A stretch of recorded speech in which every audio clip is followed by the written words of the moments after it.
อสังยังพันเมื่อเหือนหลังก็บ่คือเหือนอายนี่ลีได้กล้วยไม้เอ้ยอยากเอ้ยอยากเอ้ยอยากเอ้ยยวกยวกยวกยวกยวกยวกยวกยวก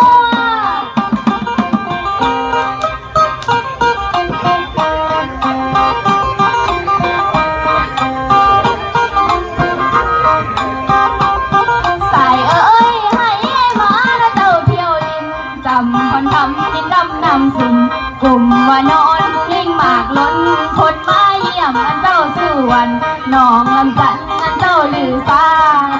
โยกโยกโยกโยกโยกโยกโยกโยก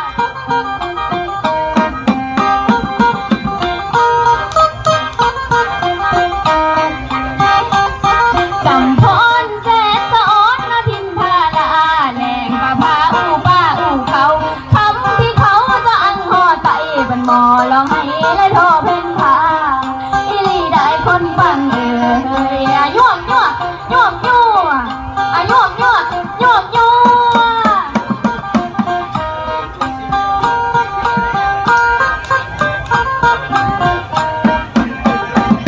สายเอ้ยลำพญาละน้อยอินอ้อยเพิ่นลำต้อยละเป็นใส่แขนเป็นดินแดนลำเนาแต่ดีตำนานเว้าอันเจ้าสืบมา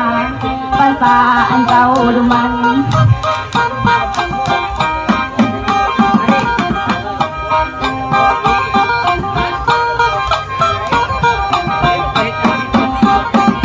จำพรแสนสอนนาทินพาลาแหลงปะพาอูป้าอูเขาคำที่เขาจะอันพอใจบันมอลองให้และทอเพนพา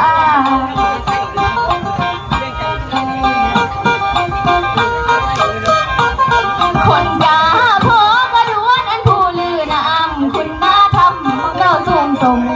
เป่าพงละน้อพี่น้องปองน้องสร้างของพัฒนาเกยเกยเกยยวกยวกยวกยวกยวกยวกยวกยว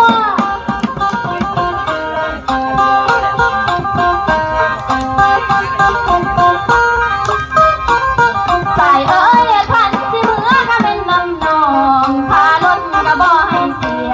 พาเรือน้องบ่ให้จางกี่ลิงบังลิงก็กะได้ใจถึงไม่ไปลิงง่ายอย่างเดิมเจอคนฟังเอ่ยเกยเกยเกยยวกยวกยวกยวก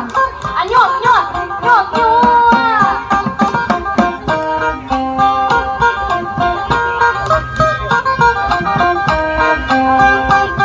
คนฟังขันสิเมื่อก็เป็นน้ำนองลำดันทำมันพาต่ำต่ำอาบน้ำเสจำพรลองลิงไปกินกุ้งอยู่ร่วมหน้าที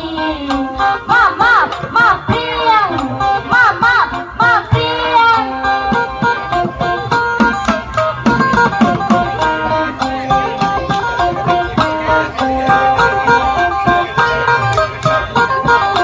เกยตั้งไว้คำสิลำลงแล้วเสียงแซ